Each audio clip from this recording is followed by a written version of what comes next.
आज मेरे साथ मेरे दोनों कोलीग्स हैं, अदिति और श्रुति, दोनों मेरे साथ में हैं। और आज हम वुमेन रिलेटेड जितनी भी समस्याएं हैं, अगर कुछ हैं तो उसका समाधान करने के लिए यहाँ बैठे हुए हैं। हमारे साथ आज रचना रे मैडम हैं, ये HPCL कंपनी में जनरल मैनेजर के पद पे कार्यरत हैं। उसके साथ में पारुल जग्गी मैडम हैं जो एक ब्यूटीफुल होम मेकर हैं। हमारे साथ में श्री शिडेकर मैडम हैं जो सीनियर इंस्पेक्टर ट्रॉम्बे पुलिस में हैं। साथ में मेरे लेफ्ट हैंड साइड में स्वाति पाध्ये हैं जो एक फैशन डिज़ाइनर और बहुत ही सफल बिजनेस वूमन है। और उसके बगल में बैठी हुई हैं गुरजीत अरोड़ा मैडम।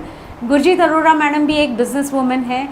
तो आप सभी का मैं इस मंच पे स्वागत करती हूँ और मैं आज कोशिश करूँगी, हमारी पूरी तीनों की टीम कोशिश करेंगे कि आपके जितने भी क्वेश्चंस हैं उसका पूरा हम आंसर्स दे पाएँ। आजकल के बच्चे बाहर का खाना भी बहुत खाते हैं, उस वजह से पीरियड्स को लेकर भी कुछ समस्याएं उनको हो जाती हैं। तो क्या हम उनको डाइट में दे सकते हैं जिससे कि उनका पीरियड्स का साइकिल जो है नॉर्मल हो और हेल्दी डाइट वो मेंटेन कर सकें? सबसे पहले तो आपको उसको फ़िज़िकल एक्टिविटी में इनरोल करना है, क्योंकि फ़िज़िकल एक्टिविटी रहेगी तो उसका जो हॉर्मोन्स हैं वो बराबर से सीक्रेट होंगे और जो भी वो खाना खाएगी वो प्रॉपर से डाइजेस्ट होगा। साथ में आई नो कि बाहर का खाना है तो वो हम बहुत हद तक के हम उनको कम कर सकते हैं, लेकिन हम उसको रोक नहीं सकते। तो इसलिए हमें घर में ही कुछ ऐसे न्यूट्रिएंट्स उनको देना है, जैसे सीड्स हैं। तो ऐसे में अगर कई बार क्या होता है कि कई बार अगर उनके पीरियड्स ऊपर नीचे होते हैं तो हम लोग सीड साइकिल उनके लिए यूज़ करते हैं। साथ में उनको पूरी अच्छे से उनको आयरन कैल्शियम की इस उम्र में बहुत ज़्यादा ज़रूरी है, क्योंकि बढ़ती उम्र है और बढ़ती उम्र में उनका क्योंकि ब्लड लॉस भी हो रहा होता है पीरियड्स में, तो ऐसे में उनको आयरन डेफिशिएंसी होना नहीं चाहिए, वो बहुत देखना पड़ता है। साथ में विटामिन्स और मिनरल्स अगर हम बराबर से देते हैं तो उनकी स्किन हेल्थ, उनकी हेयर हेल्थ और ये सारे प्रॉब्लम्स भी उनका सॉल्व होता है। तो अगर हम एक नॉर्मल बात करें तो देखें, उनको एक सीड से रिच हमारा जो एनर्जी बार है आप वो उनको खिलाई रहे हैं तो वो उससे उनको काफ़ी फ़ायदा होगा। साथ में उनका रेगुलरली कुछ चीज़ें हैं जो आप उनको रेगुलरली कराइए, जैसे सबसे पहले 2 फ्रूट्स उनको दिन में खिलाना ही है। एक मुट्ठी भर उनको सीड्स और नट्स, सीड्स तो आप दे रहे हैं लेकिन नट्स में जैसे आलमंड्स हो गया, वॉलनट्स हो गया, पिस्ताचियो हो गया, काजू हो गया, ये सारी चीज़ें दे दीजिए। अगर आप काजू खिला रहे हैं बच्चे को, सुबेरे आप ब्रेकफास्ट में आप उनको दीजिए, क्योंकि उस समय उनका पेट एम्प्टी होता है। तो ऐसे में उनको सोक करके दीजिए, क्योंकि आलमंड्स में और वॉलनट्स में कुछ एक फाइटेट्स एंटी न्यूट्रिएंट प्रॉपर्टीज़ होती हैं, जो हमने ऐसे ही खा लिया तो हो सकता है कि आपके बच्चे का डाइजेशन हैम्पर करे। तो जैसे हमने एक 6 से 7 बादाम पानी में भिगो दिए और अखरोट भी पानी में भिगो दिए। अब इस पानी को हमें फेंक देना है, इस पानी को कभी भी कंज्यूम ना करें, क्योंकि इस पानी में फाइटेट्स के गुण आ जाते हैं जो एक एंटी न्यूट्रिएंट की तरह काम करते हैं।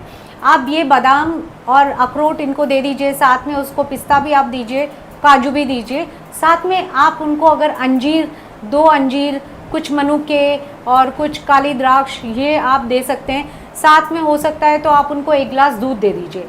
तो ये कंप्लीट मील अगर आप उनको दे देंगे तो एक कंप्लीट मील की तरह काम करेगा, जिसमें उनको विटामिन्स, मिनरल्स, प्रोटीन्स मिल रहा है। साथ में आप उनको टिफ़िन में कुछ प्रोटीन रिच बच्चों को अगर आप रोज़ रोटी सब्जी देंगे तो वो पसंद नहीं करेंगे। तो आजकल मल्टीग्रेन ब्रेड्स भी मिल रहे हैं। आप देखिए कि कम से कम प्रिजर्वेटिव वाली जो ब्रेड होती है तो उसमें आप सोया टिक्की बना के डाल सकते हैं, आप उसमें पनीर डाल सकते हैं, आप उसमें राजमा के छोले को मिला के आप दे सकते हैं, या बरीटो बोल आजकल जो बच्चों को बड़ा पसंद आता है। इस तरह की चीज़ें आप अगर उनको बना के देंगे तो डेफ़िनेटली वो घर का खाना भी पसंद करेंगे और उनको कोई भी न्यूट्रिशनल डेफिशिएंसीज नहीं होंगी। PCOD, PCOS से बचने के लिए फाइबर ये बहुत इम्पॉर्टेंट है। तो मेक श्योर अभी से उनको सैलेड खाने की आदत लगाना है। तो सैलेड में आप ककड़ी, गाजर, मूली, टमाटर, ऐसे सबको ग्रेट करके आइदर आप उसमें थोड़ा सा तड़का डाल दीजिए या ऑलिव ऑयल डाल दीजिए, तो उसके जो विटामिन्स और मिनरल्स हैं वो भी अच्छी तरह से एब्जॉर्ब हो जाएंगे और उनको टेस्ट में भी अच्छा लगेगा। अगर उनको दही पसंद है तो आप दही डाल के भी आप उनको दे सकते हैं। तो इस तरह से अगर आप खिलाएंगे तो डेफिनेटली उनके जो पीरियड्स हैं वो रेगुलराइज हो जाएंगे और आगे चल के उनको कोई भी समस्या नहीं आएगी। Thank you so much, it was बहुत अच्छा इन्फॉर्मेशन था। हाँ, तो क्वेश्चन ये था मेरा सेकंड कि ऐसे कौन से सीड्स हैं जो एस्ट्रोजन को रेगुलराइज करते हैं और जो प्रोजेस्टेरोन को रेगुलराइज करते हैं, अगर आप कुछ इन्फॉर्मेशन दे सकें उसके बारे में। Definitely madam, I will answer your question. Oestrogen hormone secrete करने वाले जो सीड्स होते हैं वो हमारे जो फ्लैक्स सीड्स है, पम्पकिन सीड्स है, गार्डन क्रेस सीड्स है, चिया सीड्स है, सब्जा सीड्स है, ये सारे सीड्स हमारे ईस्ट्रोजेनिक हार्मोन्स को डेवलप करने में मदद करते हैं। एंड जो अगले 14 डेज़ के लिए हम लेते हैं सीड्स, वो हमें प्रोजेस्टेरोन हार्मोन को अच्छे से सिक्रेट करने के लिए मदद करते हैं। वो मेन सीड्स ये है कि सनफ्लावर सीड्स है, मेलन सीड्स है, देन हमारे सीसमे सीड्स है। तो ये सारे सीड्स हमें डेफिनेटली मदद करते हैं। तो इसीलिए हम वो सीड्स साइकिल बोलते हैं कि पहले 14 डेज़ जब अपना मेंसेस स्टार्ट होता है तब हमें तब से स्टार्ट करना है सीड साइकिलिंग। तब से लेके जब हमारा ओव्यूलेशन होता है 14th डे तक हमें पहले वाले सीड्स लेने हैं, flax seeds, pumpkin seeds, chia seeds and सब्जा सीड्स। एंड देन हमारे 15th डे से लेके हम सीसमे सीड्स ले सकते हैं, सनफ्लावर सीड्स ले सकते हैं एंड हमारे जो भी मेलन सीड्स है वो सब लेके अपने सीड साइकिलिंग कंप्लीट कर सकते हैं। इसमें मैं एक छोटा सा ऐड करना चाहूँगी पारुल कि ये सीड्स जिसने बताया वंडरफुल इसी तरह से लेते हैं, लेकिन इन सब में भी कुछ ना कुछ एंटी न्यूट्रिएंट्स होते हैं। तो कभी भी हम सीड्स लेते हैं तो ऑलवेज़ उनको सोक करिए या उनको रोस्ट करिए, तो ताकि उसके जो भी एंटी न्यूट्रिएंट प्रॉपर्टीज़ हैं वो ख़त्म हो जाती है और फिर आप दीजिए। देखिए आपके बच्चों के गट के लिए भी बहुत अच्छा होगा, ना सिर्फ उनको उसमें से मिनरल्स मिलेंगे, साथ में उनका ओवरऑल जो एक यूट्रस का डेवलपमेंट है वो अच्छे से होगा। मॅडम, आत्ताच आपण सीड्सच्या बाबत बोललात, पण माझं असं म्हणणं आहे की मल्टीविटॅमिन्स जे आहेत, मल्टीव्हिटॅमिन्स ते घेणं गरजेचं आहे का? म्हणजे आपला जो डाएट नेहमीचा जो चालू आहे तो त्याच्याबरोबर तुम्ही मल्टीविटॅमिन्स घ्या असं जे सांगता ते खरंच त्याचं गरज आहे का? म्हणजे वयाच्या 15व्या वर्षापासून ते घेऊन ते पुढे मेनोपॉज पण आहे आणि इतर पण गोष्टी आहेत बरोबर त्याच्यानंतर, मुझे मला ऐसा म्हणायचं है, मुझे ऐसे कहना है कि जो मल्टीविटामिन्स है वो हमारे बॉडी के लिए कितना ज़रूरी है और कितना लेना चाहिए और कब लेना चाहिए? बिल्कुल, ये बहुत ही इम्पॉर्टेंट क्वेश्चन आपने पूछा कि मल्टीविटामिन्स लेना बहुत ज़्यादा ज़रूरी है, लेकिन वो किस तरह से लेना है अदिति आपको एक्सप्लेन करेगी। First of all I would like to thank ma'am कि आपने ये क्वेश्चन पूछा। तो ऐसा है कि देखो, जब ये मल्टीविटामिन ये जो सप्लीमेंट फॉर्म में भी अवेलेबल होता है और फूड्स में भी सारे मिनरल्स वाइटामिन्स जो है वो अवेलेबल होते हैं, लेकिन कुछ लोग ऐसे होते हैं कि जिनको डेफिशिएंसी हो जाती है। अभी डेफिशिएंसी कवर अप करने के लिए हमें सप्लीमेंट लेना ज़रूरी है, ताकि वो कैसे होता है कि वो कॉन्सेंट्रेटेड फॉर्म में होता है। तो जब भी हम लेते हैं तो पूरा का पूरा बायो अवेलेबिलिटी हमें मिलता है। अभी ऐसा नहीं है कि इसकी बायो अवेलेबिलिटी हम डाइट से इम्प्रूव नहीं कर सकते, डेफिनेटली हम इम्प्रूव कर सकते हैं। अभी विटामिन्स में हमारे पास 2 विटामिन्स होते हैं, एक फैट सल्यूबल्स होता है जिसमें A, D, E, K ये सारे विटामिन्स आते हैं, और कुछ वाटर सल्यूबल होते हैं जिसमें B vitamins and C vitamins जो रहते हैं वो आते हैं, ठीक है। लेकिन अभी हम फैट सल्यूबल जैसे कह रहे हैं, यानी कि क्या है कि वो vitamins are soluble in fat, यानी कि वो विटामिन्स को अगर हम फैट के साथ लेते हैं तो वो ज़्यादा बेटर हमारे बॉडी में अब्जॉर्ब हो जाता है, ओके। तो जैसे कि अगर मान लीजिए कि विटामिन ए को लेते हैं तो वो कैरेट्स में अच्छी क्वांटिटी में प्रेजेंट है, कैरोटीनॉइड फॉर्म में। तो अगर हम उसमें घी का तड़का लगाते हैं या फिर ऑलिव ऑयल लगा ऊपर से ड्रेसिंग करते हैं, तो उससे क्या हो जाता है कि विटामिन ए का जो हमें बायो अवेलेबिलिटी रहता है वो ज़्यादा अच्छे से मिलता है। साथ में जो ऑलिव ऑयल है उसमें से विटामिन ई जो है, विटामिन जो ई है वो तो जा ही रहा है उसमें से, ओके। सेम वे अगर हम ग्रीन लीफी वेजिटेबल्स को अच्छे से थोड़ा ऑयल में डाल के टॉस करें तो उसमें से विटामिन ई और जो बाकी के फैट सल्यूबल विटामिन्स है वो भी हमें मिल सकते हैं। जैसे कि मैम ने भी अभी कहा कि हमारे नट्स वगैरह जो रहते हैं, सीड्स वगैरह जो रहते हैं, उसे भी हमें रोस्ट करके खाना चाहिए या फिर उसको सोकिंग करके खाना चाहिए। तो इसलिए ताकि उसमें से एंटी न्यूट्रिएंट्स कम हो सके और ये जो फैट सल्यूबल विटामिन्स है वो अच्छे से हमें अब्जॉर्ब हो सके, ठीक है। और बाकी सारे जो फ्रूट्स एंड वेजिटेबल्स है उसमें से विटामिन बी, विटामिन सी सब जानते हैं कि आंवला में अच्छे से होता है।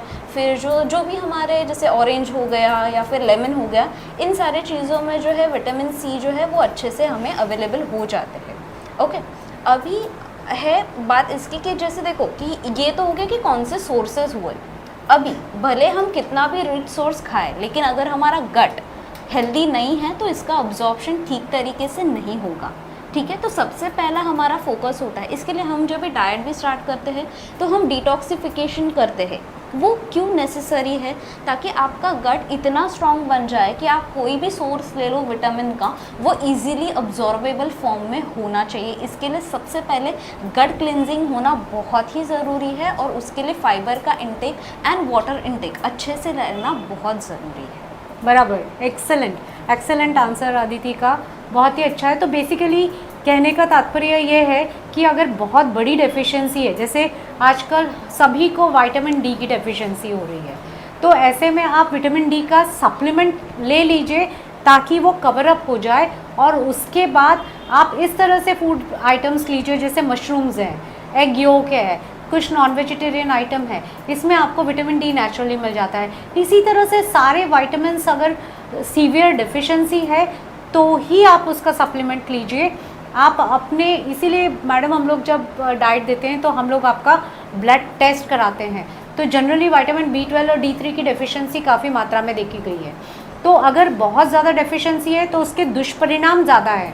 ऐसे में सप्लीमेंट्स आप ले लीजिए और फिर बाद में उसको कवर अप करने के लिए जैसे अदिति ने बताया है, गट क्लिनजिंग, प्रॉपर डाइट वो फॉलो करिए, तो आपको बेहतरीन रिजल्ट पूरे थ्रू आउट लाइफ आपको मिलेंगे।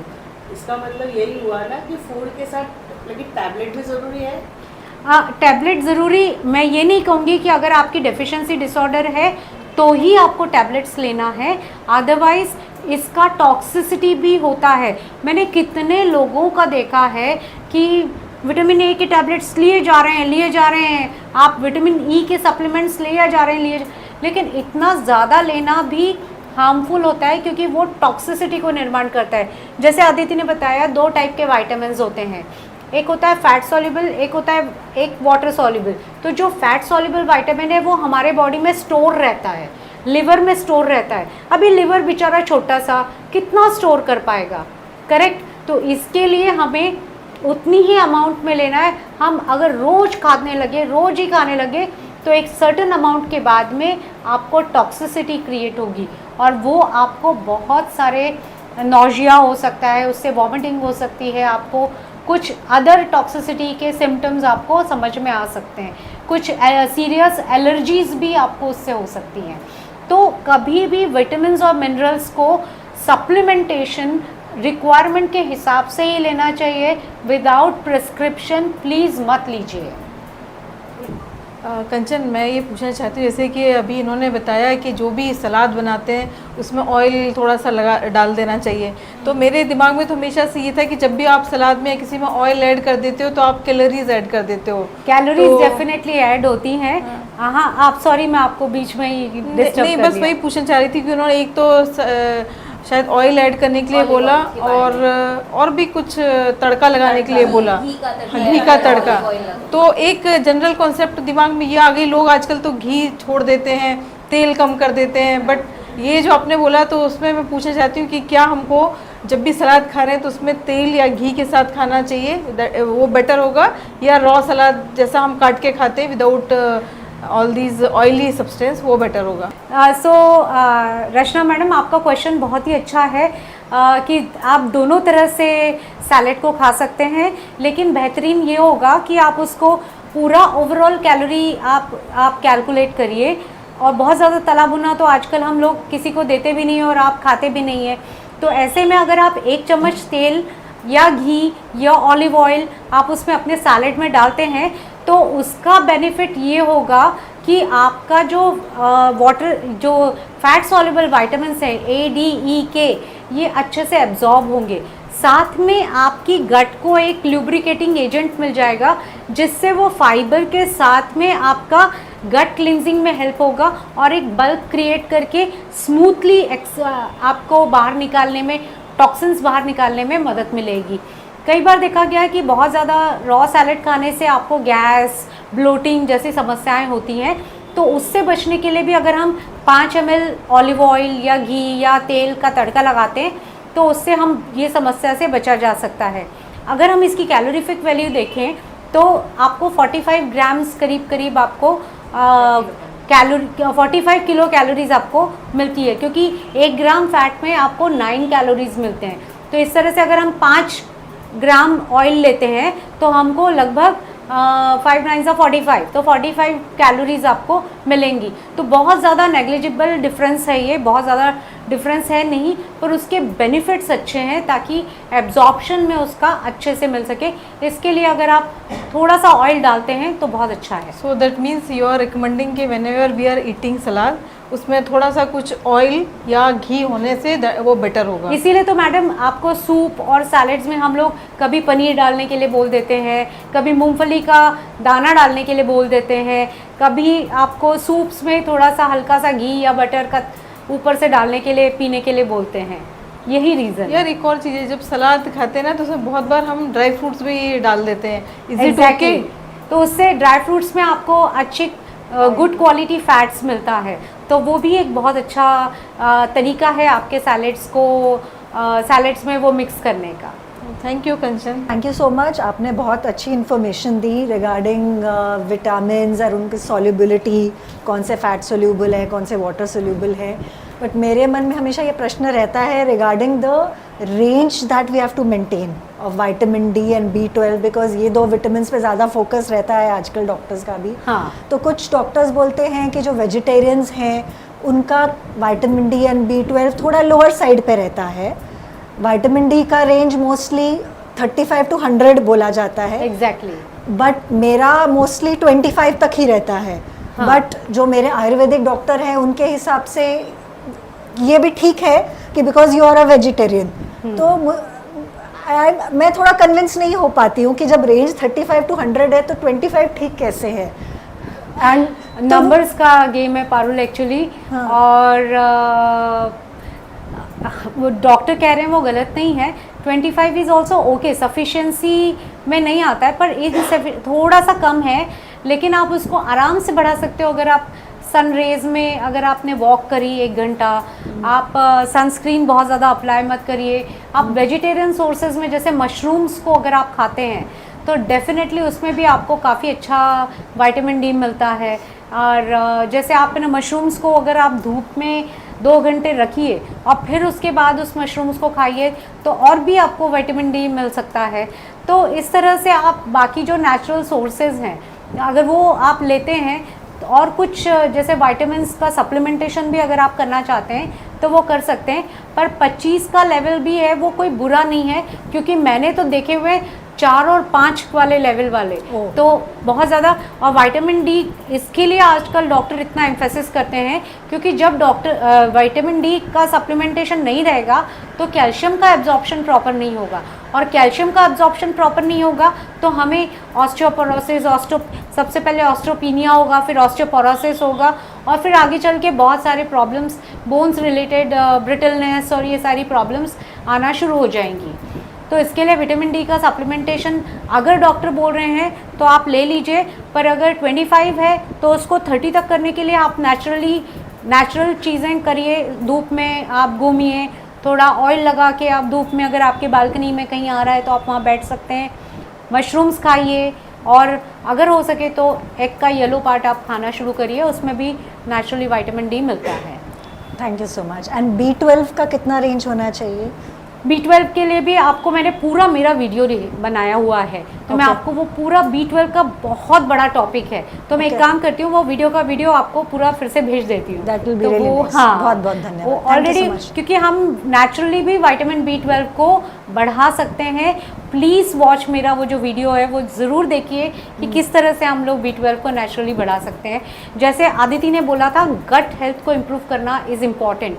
गट माइक्रोबियोम जो है उनको अगर हम बढ़ाएंगे तो हमारा विटामिन B12 नॉर्मल आ जाएगा। ठीक, बहुत बहुत धन्यवाद। बहुत अच्छा जवाब दिया। सबका आजकल कंसर्न यही होता है B12 और विटामिन डी। पर मेरा अभी जो सवाल है वो है, अभी सोशल मीडिया पर जो हम लोग देख रहे हैं, मोस्ट टॉप टॉपिक, सब लोग इसके बारे में बात कर रहे हैं, एंटी इन्फ्लेमेटरी डाइट। अरे बाप रे, क्या सही बात है। It is really difficult to understand what it is actually, तो Yes. Please explain that. हाँ, एंटी इन्फ्लामेटरी डाइट होता है स्वाति, और हमारे बॉडी में वेयर एंड टेयर, जो भी वेयर एंड टेयर हो रही है, जैसे आप रेगुलरली जिम कर रहे हो तो आज आपके जिम कर रहे हो तो आपके कई बार होता है कि हमने थोड़ा सा भी एक सेट ज़्यादा कर लिया तो हमारे बॉडी में थोड़ी सी सॉरनेस रहती हो है। जाती तो वो सॉरनेस क्या है? वो इन्फ्लामेशन है। हाँ। अगर आपने ज़्यादा देर तक के खड़े रह लिया या आपने वॉक ज़्यादा कर लिया तो आपके पैरों में दर्द होने लगता है, या कुछ डंबल ज़्यादा उठा लिए तो वो पर्टिकुलर मसल्स में सॉरनेस आ जाती है। तो ये सारी चीज़ें इन्फ्लामेशन है। तो इन्फ्लामेशन अगर आपके बॉडी में दर्द हो रहा है या कुछ हो रहा है तो उसको वो नेचुरली भी ठीक हो जाता है, एक चीज़ें हैं। लेकिन यस, कुछ ऐसे फूड हैं कि जिससे हमको एंटी इन्फ्लामेटरी इफ़ेक्ट्स आते हैं। Okay. ठीक है, लेकिन हमारे बॉडी में जो इन्फ्लामेशन होता है, जैसे कई बार कोई इन्फेक्शन हो गया, सर्दी खांसी, तो उसमें भी हमको इन्फ्लामेशन होता है। मतलब यहाँ पे देखो, कई बार होता है कि यहाँ पे आपको आंखों के चारों ओर ऐसे पफिनेस दिखने लगता है, so that is also because of mucus, वो इन्फ्लामेशन आया है। उसी तरह से अगर आपके जोड़ों में दर्द है तो इन्फ्लामेशन आ गया है। तो ऐसे में नेचुरली डेफिनेटली इसको हम कम कर सकते हैं, और बहुत सारे ऐसे फूड हैं कि जो एंटी इन्फ्लामेटरी फूड की तरह काम करते हैं। डेफिनेटली एंटी इन्फ्लामेटरी फूड से इफ़ेक्ट होता है, लेकिन वही एक डाइट नहीं है स्वाति, क्योंकि रिसेंटली हम लोगों ने एक बहुत ही फ़नी इंसिडेंस हुआ था कि बहुत सारे, जैसे हम सब यूट्यूब देखते हैं, हम सब रील्स देखते हैं, तो उन्होंने भी ये रील देखी, एंटी इन्फ्लामेटरी डाइट के बारे में सुना, बहुत पॉपुलर हुआ है, वो सुना और गूगल सर्च किया और उन्होंने लेना शुरू कर दिया। स्वाति, लिटरली हाइपर एसिडिटी के लिए उनको एडमिट होना पड़ा। अदिति याद है? यस। और फिर उसके बाद में उनका एसिडिटी कम ही नहीं हो रहा था, और एसिडिटी की वजह से उनके इंटेस्टाइन में पैचेस भी आ गए थे। Oh my God. या एसिडिटी मतलब अल्सर्स होने से जो पहले का स्टेज होता है वो, मतलब एसिड रिफ्लक्स चालू हो गया था। तो हर चीज़ सभी को सूट होगी नहीं, लेकिन कुछ एक पर्टिकुलर अमाउंट में अगर हम लेते हैं तो वो हमारे लिए बहुत अच्छा होता है। जैसे हम लोग बोलते हैं अति सर्वत्र वर्ज्यते, तो अति किसी भी चीज़ का नहीं करना है, और सिर्फ एक एंटी इन्फ्लामेटरी डाइट से ही आपका वेट लॉस हो जाएगा, ऐसा नहीं है। आपको वेट लॉस करने के लिए आपको डेफिनेटली आपको कैलोरीज का काउंट करना बहुत ज़रूरी है। हो सकता है यहाँ मैं बहुत ही ट्रेडिशनल साउंड करूँ, बहुत सारे इसके ऊपर व्यूज़ हैं कि कैलोरीज को साइड में रखो, हमें घर का खाना खाने से मिल जाता है, आप इतना भर भर के घी खाओ। सॉरी, नहीं, हम लोग यहाँ पे प्रैक्टिकल लोग के साथ में रोज करते हैं। तो कैलोरीज डज मैटर, क्योंकि जितना आप अंदर लोगे वही आपको बाहर आपकी कमर की चारों तरफ दिखेगा। तो सही बात है। और क्योंकि आपका ये it is like a bank account, कितना आप ऐड कर रहे हो उतना ही वो बढ़ता जाएगा, पाइलअप होगा। जितना आप खर्च करोगे उतना वो होगा। तो यहाँ पे मैं एक छोटा सा आपको कैलकुलेशन बताती हूँ स्वाति, वेट लॉस के लिए। तो उसके साथ में अगर हम थोड़ा सा एंटी इन्फ्लामेटरी जैसे हमको लेना ही है, हमको अपनी इन्फ्लामेशन को कम करना ही है, हमारे बॉडी में जो भी वेयर एंड टेयर हो रहा है उसको हमें प्रोटीन्स खा के, हमें सारे विटामिन्स और मिनरल्स खा के हमें उसको ठीक करना ही है। लेकिन साथ में हमको कैलोरीज लेना है, क्योंकि अगर आपको 1 kg वेट लॉस करना है तो कितना हमें कैलोरीज, यस, पर डे। तो हमें एक्चुअली अगर हमें 1 किलो वेट लॉस करना है तो इसका मतलब क्या है कि हमें 7800 कैलोरीज हमें माइनस करना है। 7,800 कैलोरीज अगर how हम many दिन days? में Sorry. yes In how many days? In how many days, तो आप दिन भर में कितना कैलोरीज खाते हो? जैसे हम लोग मुझे आपका डाइट पता है, तो आप 1800 कैलोरीज करीब आपका डाइट दिन Yes. भर का है।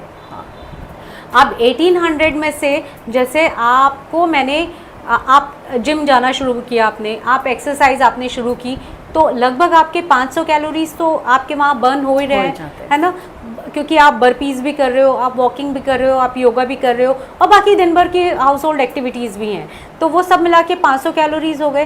प्लस अगर हम सिर्फ 300 कैलोरीज जो बहुत ही ईजी है कि चाय में से शक्कर निकाल दी, अगर 1 चम्मच शक्कर निकाल दी तो हमको कितना मिलेगा? एक 10 ग्राम में हमको 40 कैलोरीज मिलती हैं।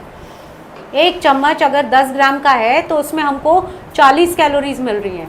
40 अगर हमने 2 कप चाय पी तो 80 कैलोरीज, 80 कैलोरीज हमारा कम हो गया। 80 कैलोरीज यहीं से इसी तरह से हमको एक कॉन्शियसली हमें अपना खाना है, हमें प्रोटीन्स को कम नहीं करना है, हमें जो सिंपल कार्ब्स हैं उसको कम करना है। तो केचप है अगर आपके डाइट में, उसको निकाल दो। आपके अचार पापड़ हैं उसको आप निकाल दो। कहीं 100-150 कैलोरीज तो इसी में हो गए। फिर उसके बाद में आप जो चावल खा रहे हो उसका स्टार्च निकाल दो। आप जो रोटी खा रहे हो उसमें आप फाइबर वाली रोटी खाइए। तो फाइबर वाली रोटी में आपका क्या होगा? 2 बेनिफिट होंगे। एक तो गट आपका अच्छे से क्लीन होगा और आपको भूख कम लगेगी, ताकि आप दाल और सब्ज़ी अच्छे से खा पाएँ। तो फाइबर वाली रोटी खाइए। अगर आप चाहते हैं तो डॉक्टर न्यूट्री की डायबिटिक आटा या एक्टिव हेल्थ आटा जो फाइबर और प्रोटीन से रिच है वो भी आप यूज़ कर सकते हैं, ठीक है। तो इस तरह से अगर आप लेते हैं तो आपका ईजीली 300 ही कैलोरीज आपको कम करनी है दिन भर में। 300 कैलोरीज अगर आपने प्लान किया दिन भर में, जो नमकीन हम खा रहे हैं उसको बंद कर दीजिए, उसकी जगह आप सिंग चना खा लीजिए, ठीक है। जो हम बहुत ज़्यादा बिस्किट्स, सबसे बकवास की कोई चीज़ है तो वो है बिस्किट्स। जो हम दूध में घोलने वाले बच्चों को हम बहुत शौक से पिलाते हैं कि इससे हमारी बच्चों की ग्रोथ हो रही है, वो बंद कर दीजिए, क्योंकि वो हिडन शुगर है, कुछ भी नहीं है। तो इस तरह से हम अपने कैलोरीज़ को कम कर सकते हैं। तो ये 300 कैलोरीज फूड से होगी, 500 कैलोरीज आपके जिम से हो गई, दोनों को मिलाया कितना कैलोरीज हो गए? 800 कैलोरीज हो गया। अब 800 इंटू 7, 800 इंटू 10, 8000 कैलोरीज। अब 8000 कैलोरीज में आप 10 दिन में आराम से बिना कुछ मेहनत किए हम 1 किलो वज़न, और वो भी फैट लॉस के साथ कर रहे हैं। तो इसीलिए एक्सरसाइज इज़ वेरी इम्पॉर्टेंट। दूसरा, अब इन एंटी इन्फ्लामेशन के लिए हमें और क्या करना चाहिए? तो हमें पता चल गया कि हमें गट को क्लीन करना है। गट क्लीन रहेगा तो जो भी आप खा रहे हो, आपका जो भी वेयर एंड टेयर हो रहा है, आपको प्रोटीन्स की ज़रूरत है, वो आपका बराबर से आपका एब्जॉर्ब होगा। जो भी आप खा रहे हो वो एब्जॉर्प्शन इज़ वेरी इंपॉर्टेंट। तो वो एक एंटी इन्फ्लामेटरी का काम करेगा। साथ में कुछ सुपर फूड हैं, जैसे हल्दी बहुत ही अच्छा एंटी इन्फ्लामेटरी है, अदरक है, लेकिन ओवरडोज मत करिए, क्योंकि करक्यूमिन भी एक सर्टेन अमाउंट में ही खाना चाहिए। उससे ज़्यादा अगर खाते हैं तो आपको नोज़ ब्लीडिंग या इस तरह की समस्याएं भी हो सकती हैं। साथ में जिंजर है, गार्लिक है, ये बहुत अच्छा एंटी इन्फ्लामेटरी है। क्लव है, बहुत अच्छा एंटी इन्फ्लामेटरी है। इसीलिए मैं आप लोगों को हमेशा बोलती हूँ कि कभी सूप बना लो, उसमें सिनेमन डाल दो, उसमें थोड़ी सी ब्लैक पेपर डाल दो। तो ये सारे एंटी इन्फ्लामेटरी फूड्स हैं। जितनी भी ग्रीन लीफी वेजिटेबल्स हैं, अगर हम उसको प्रॉपरली खाते हैं, 1 कटोरी खाते हैं, तो वो भी एंटी इन्फ्लामेटरी की तरह काम करता है। चिया सीड्स, फ्लैक्स सीड्स, ये भी बहुत अच्छे एंटी इन्फ्लामेटरी फूड में माने जाते हैं। तो इन चीज़ों का आप समावेश करिए और अच्छी गुड क्वालिटी प्रोटीन्स, जिसमें आपको सभी प्रकार के अमीनो एसिड्स मिल रहे हैं, कॉम्बिनेशन करके खाइए। जैसे अगर आपने कभी पुलाव खाया तो पुलाव में आप सोयाबीन के नगेट्स डाल सकते हैं। तो उसमें क्या होगा कि जो राइस का प्रोटीन है और साथ में सोया नगेट्स में जो प्रोटीन मिल रहा है, तो वो मिलके कंप्लीट प्रोटीन हो जाए। कभी कुछ स्प्राउट्स डाल दीजिए। तो कॉम्बिनेशन करके जब आप खाएंगे तो आपको सभी प्रकार के अमीनो एसिड्स मिलेंगे, जो आपको ना सिर्फ न्यूट्रिशन देंगे, साथ में वेट लॉस कम करेंगे। आपके बॉडी में जो भी इन्फ्लामेशन है, जो भी स्वेलिंग है, जो भी वेयर एंड टेयर हो रही है, उसको फुलफ़िल करने का काम करेगा। इन्फ्लामेशन से मेरा एक सवाल है कि आफ्टर 50 जो हमें ऑस्टियोआर्थराइटिस होने लग जाता है, धीरे धीरे जो रूमेट हाइट में बदल जाता है। अभी मैंने रिसेंटली अपना चेकअप कराया तो मेरा आर फैक्टर काफ़ी बढ़ा हुआ आया। ओके। तो मेरा इन्फ्लामेशन बॉडी में बहुत ज़्यादा है। अब मैं इतनी पेन किलर खा रही हूँ लेकिन मुझे उसके दौरान मैं चल ही नहीं पा रही हूँ। तो मेरा सवाल ये है कि हम डाइट से कैसे कंट्रोल कर सकते हैं इस इन्फ्लामेशन को? बिल्कुल, बहुत ही या अच्छा आगे- क्वेश्चन है गुरजीत दीदी। क्या होता है कि जो रूमेटाइड अर्थराइटिस आपने बात किया, हाँ जी। वो एक ऑटो इम्यून डिसऑर्डर की तरह भी काम होता है ये। तो इसको भी, इसमें भी इन्फ्लामेशन बॉडी में बहुत बढ़ती है, इन्फ्लामेटरी मार्कर्स हैं जो बढ़ते हैं। तो ऐसे में हमको, जैसे मैंने आपको अभी बताया कि जो एंटी इन्फ्लामेटरी फूड है वो तो हमें लेना ही लेना है।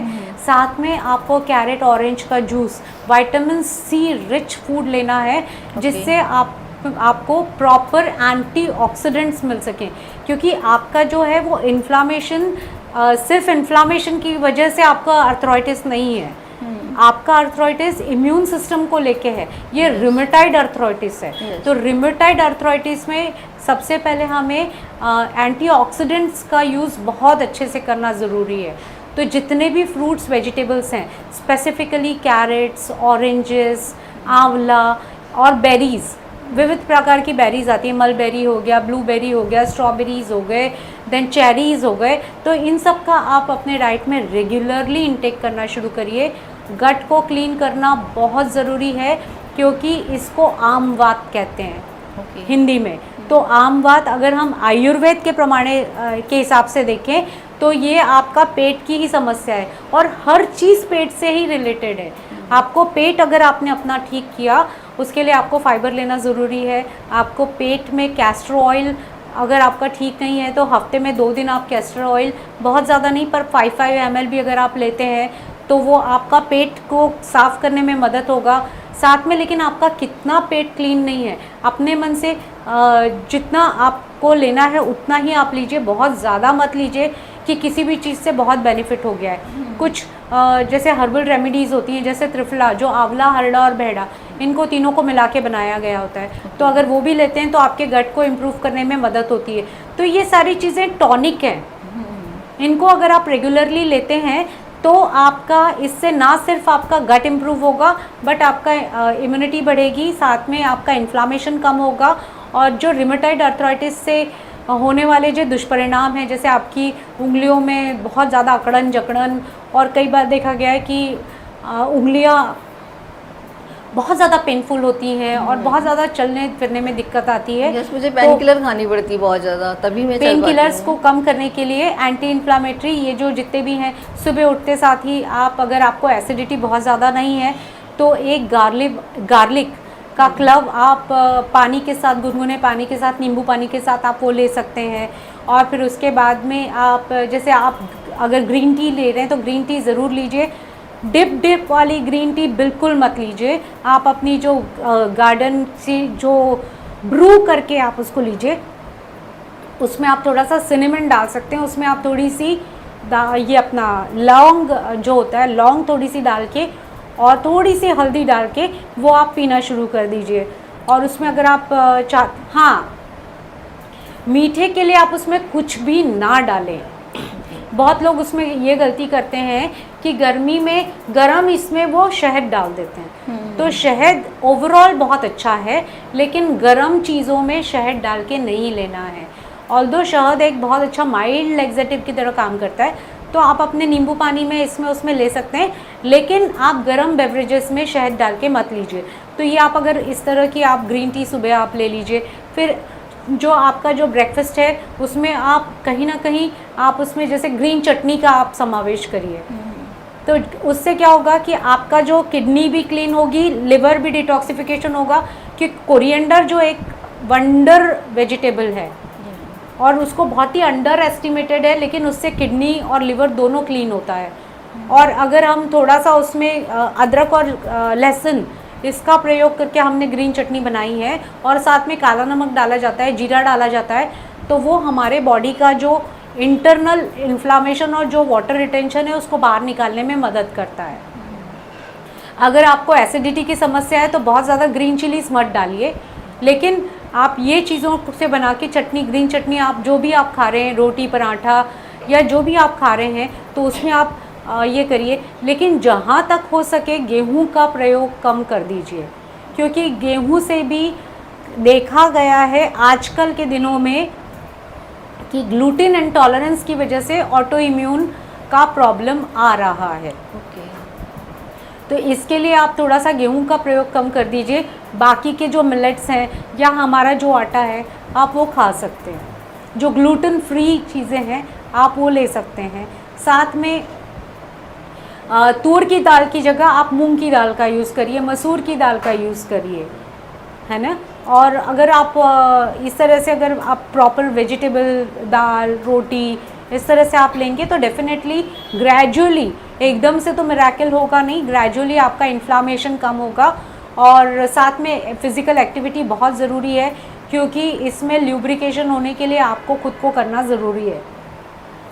स्पेसिफ़िकली आपको फिजियोथेरेपी लेना ज़रूरी है। फॉर वेजिटेरियन लोगों के लिए जो कैल्शियम रिच सोर्सेज जो होते हैं उसमें हम बताते ही है कि सिसमे सीड्स है, राजगिरा है, देन हमारा रागी है, नाचनी, देन हमारे सारे जो ग्रीन लीफी वेजिटेबल्स होते हैं जैसे ब्रोकोली है, कमल ककड़ी है, fenugreek leaves, those are also rich source of calcium. Then हम फ्लैक्स सीड्स होते हैं, flax seeds also good source of calcium. So melons में भी काफ़ी अच्छा में भी है, बहुत हाँ। अच्छा कैल्शियम होता है। मेलन सीड्स में, सॉरी मेलन सीड्स वही बोल रही थी, मेलन हाँ। सीड्स में भी बहुत काफ़ी अच्छा कैल्शियम होता है। देन हम जैसे दही बोलते हैं, curd is good source of calcium. Milk and milk products सभी कैल्शियम के अच्छे मिल्क एंड source मिल्क हैं। Product, but actually bioavailability और क्या कैल्शियम का एब्जॉर्प्शन दही में से ज़्यादा अच्छे तरीके से होता है, ऐसे साइंटिफिकली प्रूवन है। बराबर। तो आप कर्ड भी अपने डाइट में इंक्लूड कर सकते हैं। लेकिन आयुर्वेद डॉक्टर आजकल ये बोलते हैं कि दही दूध से इन्फ्लेमेशन बढ़ता है, आरे के लिए अच्छा नहीं है। हाँ बराबर है मैडम। क्या होता है कि बराबर है, आजकल डॉक्टर्स सभी आपको वीगन होने के लिए कहते हैं, क्योंकि कई बार क्या होता है ना कि जो मिल्क हम लोग ले रहे हैं वो आपका सोर्स नहीं पता। आजकल जो कैटल को ऑक्सीटोसिन हार्मोन्स दिए जा रहे हैं और उसकी वजह से हमारे बॉडी में इन्फ्लामेशन उसकी वजह से बढ़ रहा है। तो लेकिन एक जो दही और उसके साथ में जो केसिन प्रोटीन है मिल्क में जो पाया जाता है, तो वो केसिन प्रोटीन कई बार आपके ऑटो इम्यून को बढ़ाने का कारण भी हो सकता है। तो लेकिन इससे बचने के लिए हम एक चीज़ कर सकते हैं कि हम उसको दही जमा लें। तो लेकिन आपके आयुर्वेदिक डॉक्टर बोल रहे हैं कि दही नहीं खाना है, तो दही को थोड़ा सा हल्का सा मत लीजिए, उसमें थोड़ा सा हल्का सा भुना हुआ जीरा और अदरक या सौंठ का पाउडर आपने डाल दिया, तो आपके आयुर्वेदिक डॉक्टर फिर बोलेंगे कि आप ये खा सकते हैं, क्योंकि उसकी तासीर बदल जाती है। और साथ में एक्चुअली दही में जो लैक्टोबैसिलस होता है वो हमारे गुड बैक्टीरियाज को बढ़ाने में मदद करता है। तो आपको दो चीज़ें करनी है, एक तो पहले आपको A2 मिल्क का घर में दही जमाना है, और दूसरा आपको जैसे मैंने आपको बताया कि ये धनिया जीरे का पाउडर और सौंठ, ये दो चीज़ें अगर मिला के आप लेते हैं तो आपको नुकसान नहीं होगा, इन्फ्लामेशन नहीं बढ़ेगा। बट बोलते हैं खाने के लिए दही सही नहीं है, आप अपना सब कुछ बोल रहे हैं। योगर्ट का एक्चुअली मैडम ऐसा होता है कि योगर्ट का तो उसमें प्रिजर्वेटिव्स होते हैं, प्रोसेस्ड है वो, तो उससे अच्छा तो हमारा घर का बना दही काफ़ी अच्छा है। और उसमें स्वीटनर्स भी होते हैं, जैसे अभी स्वाति बोल रही थी कि हाँ वो स्वीट होते हैं, तो उसमें कई बार शुगर होता है साथ में, या तो फिर आर्टिफिशियल स्वीटनर्स हैं। तो हमारे इन्फ्लामेशन को कम करने के लिए एक और चीज़ है, वो है शुगर फ्री डाइट। अगर हम अपने आप को शुगर फ्री डाइट कर लेते हैं तो इन्फ्लामेशन से वैसे ही बच सकते हैं। एक और जो महिलाओं के जीवन का बड़ा इम्पोर्टेंट एक पड़ाव पे हम पहुँचते हैं वो है मेनोपॉज। तो उस समय पर बहुत सी जो हम भ्रांतियाँ फैली हुई है, या मे भी सही भी होंगी, कि मेनोपॉज के समय पे वेट बढ़ जाता है तो वेट को कंट्रोल करना बड़ा मुश्किल होता है, हॉट फ्लैशेस होते हैं। और एक और ऐड होता है जो मुझे लगता है, मे नॉट बी करेक्ट, कि बहुत जल्दी जल्दी चीज़ें भूल जाते हैं। ये कितनी सही है और इनसे हम कैसे बचा जा सकता है, इससे वेट जो बढ़ रहा है उसको हम कैसे कंट्रोल कर सकते हैं, हॉट फ्लैशेस हो रहे हैं तो उसको कैसे किया जाए। तो इस बारे में मैं थोड़ा आप तक कुछ गाइड कर सकेंगे तो बहुत अच्छा है। इवन स्ट्रेस भी रहता है, बिल्कुल बिल्कुल, मूड स्विंग्स काफ़ी होते हैं उस समय। Mood swings, hot flashes, weight gain, then आपको कभी सडनली आपको बहुत डिप्रेस फील होता है, कभी बहुत आप हैप्पी रहते हो, तो ये सभी सिम्टम्स हैं आपके। और ये सिर्फ मेनोपॉज के टाइम पे ही नहीं, प्री एंड पोस्ट मेनोपॉज के टाइम तक के रहता है। तो उसके लिए डेफिनेटली वेट गेन होता है, क्योंकि हमारे जो नेचुरली जो हमारे बॉडी को प्रोटेक्ट कर रहा है अब तक के और ड्यूरिंग मेनोपॉज मैडम से स्ट्रेस ही नहीं, आपको मैं बताऊं कि सबसे ज़्यादा खतरा होता है ऑस्टियोपोरोसिस का, क्योंकि हमारे बॉडी में जो ईस्ट्रोजन हार्मोन है उसका लेवल कम हो रहा होता है, और लेवल कम होने की वजह से कैल्शियम एब्जॉर्प्शन कम होता है, और उसकी वजह से ऑस्टियोपोरोसिस और ऑस्टियोपीनिया टाइप की प्रॉब्लम्स होती हैं। तो ये जो फेज़ है ये क्यों आता है, क्योंकि धीरे धीरे बॉडी में एस्ट्रोजन हार्मोन जो है वो कम होते जा रहा है। तो अभी हम इसे कैसे इम्प्रूव कर सकते हैं, तो हमारे डाइट में हम सर्टन फूड्स इंक्लूड कर सकते हैं जो कि फाइटोएस्ट्रोजेंस यानी कि प्लांट बेस्ड चीज़ें जिनमें ये हार्मोन्स प्रेजेंट रहता है। एक है सोया, तो सोया आप किसी भी फॉर्म में, मतलब नगेट्स फॉर्म में आप उसका सोया पुलाव बना सकते हैं, या फिर सोया की टिक्कीज़ बना सकते हैं आप उसमें, या फिर जो टोफू मिलता है तो टोफू की टिक्कीज़ या फिर उसके रैप्स बना सकते हैं। ओके, उसी के साथ में हमने जैसे स्टार्टिंग में फाइटोएस्ट्रोजन रिच सीड्स डिस्कस किए, जिसमें हमारे पम्पकिन सीड्स आते हैं, फ्लेक्स सीड्स आते हैं।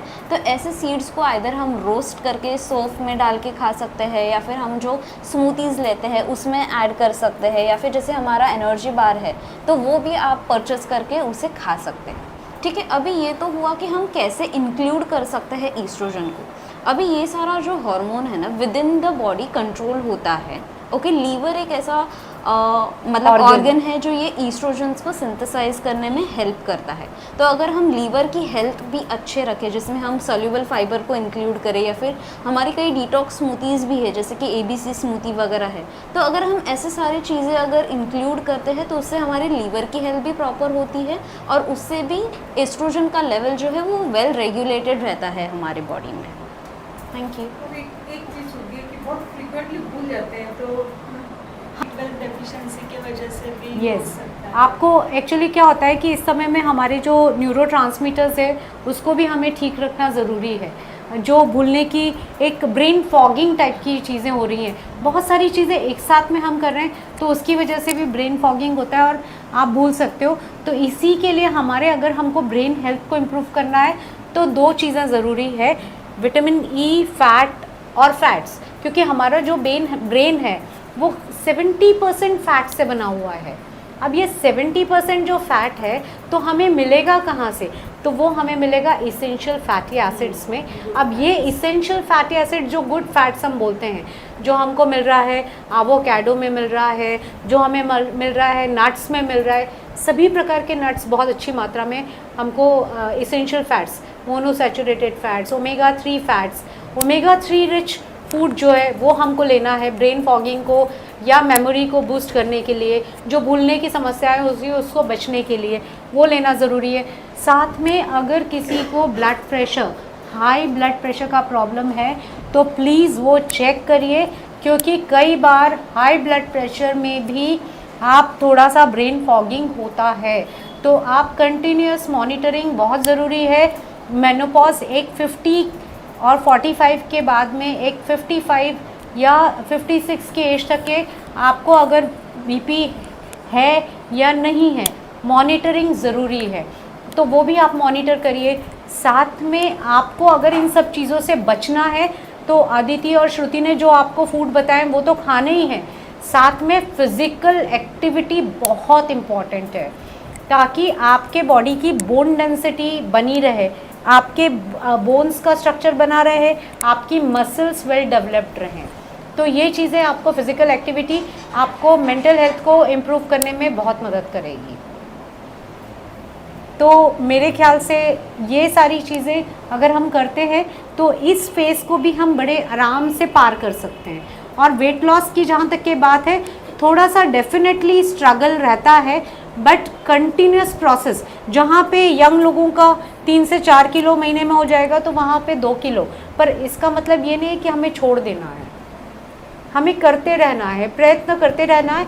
और मैंने तो देखा है कि जब आप करते हैं तो आपको बहुत अच्छा रिजल्ट मिलता है। हमारी शिरीष मैडम का है, इवन आपका खुद का रचना, आपने इतना अच्छा वेट लॉस किया हुआ है, पारुल ने किया हुआ है, मैडम ने किया हुआ है, स्वाति मैडम ने किया हुआ है, तो सभी ने सभी ने वेट लॉस, इनफैक्ट मैं खुद का वेट भी मेंटेन कर पा रही हूँ इन सब टेक्निक्स से।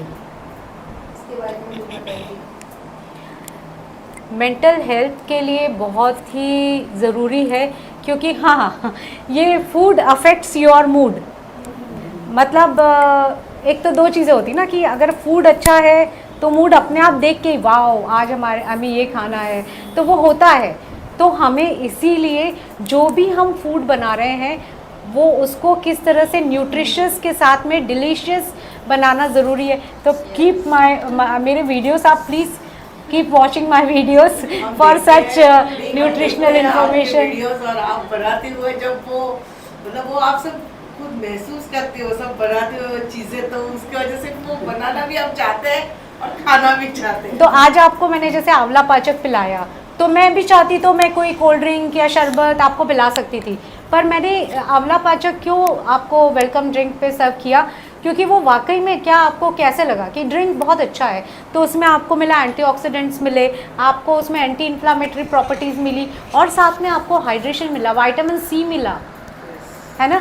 तो ये सारी चीज़ें, तो इस तरह से आपके मूड को आपको अच्छा रखने के लिए exercise is very important, meditation is important, positive mindset is necessary. और मॉर्निंग मेडिटेशन आप कुछ मत करिए, खुद से प्यार करिए। ओमकार चैंटिंग जैसे श्रुति बोल रही है, ओमकार चैंटिंग बहुत इम्पॉर्टेंट है। हम लोग भी हमारे क्लिनिक में हम लोग बहुत बार ये चीज़ें करते हैं कि ओमकार चैंटिंग करते हैं और फिर हमारे डे का हम स्टार्ट करते हैं। तो आप में खुद में पॉजिटिविटी वो आती है, आप में खुद में वो कॉन्फिडेंस आना चाहिए। सबसे ज़रूरी है कि खुद से प्यार करो। खुद से प्यार करोगे तो आपको सारी चीज़ें, आपका मेंटल हेल्थ, फिर आप वही चीज़ें बनाओगे। आप सैलेड भी बनाओगे तो आप अपने पसंद के हिसाब से बनाओगे, उसमें भी आपको स्वाद आएगा। आप जो भी रोटियां बना रहे हैं तो आप रोटियों की जगह आप पराठा बना लो, उसमें लौकी ग्रेट करके डाल दो। ज़रूरी थोड़ी ना कि हर बार आलू के ही पराठे खाए जाएं, लौकी के, मूली के, गोभी के, बुरा नहीं है। अतिरेक सर्वत्र वर्ज्यते, अतिरेक नहीं होना चाहिए। तो कुछ भी चीज़ थोड़ी अमाउंट में अगर आपने ली है और थोड़ी अमाउंट में आप खा रहे हैं तो आपके मूड को अपलिफ्ट करने के लिए प्रोटीन्स का बहुत ज़रूरी है, गुड फैट्स खाना बहुत ज़रूरी है, और मेंटल एक्सरसाइज और फिज़िकल एक्सरसाइज दोनों ज़रूरी हैं। इवन खाना बनाते समय अगर आप कैसे मूड में खाना बना रहे हो वो भी बहुत ज़रूरी, वो भी ज़रूरी है डेफिनेटली। जैसा हम बोलते हैं ना, जैसा अन्न वैसा मन, तो मन हमारा जैसा बना रहेगा वैसा अन्न बनेगा, वो तो है। क्योंकि हमारे हिंदू समाज में डेफिनेटली जब हम खाना बनाते हैं तो हम कुछ अगर चैंटिंग करते हुए बनाएं तो वो उससे हमारे पूरे ओवरऑल हेल्थ में फ़र्क पड़ता है, वो तो है, वो तो है। माइंडसेट, सात्विक माइंडसेट, यस, मंदिर या कहीं पे प्रसाद खाओ तो एकदम अलग ही लगता है। Exactly exactly exactly. तो होपफुली आप लोगों को आज का सेशन पसंद आया होगा। अगर आपके इसी तरह के और भी क्वेश्चंस हैं तो हम अगले सेशन में फिर से साथ में बैठेंगे और सारे सेशंस और भी क्वेश्चंस को एड्रेस करेंगे। Keep watching and keep blessing us. Eat healthy, stay healthy, live healthy. Thank you.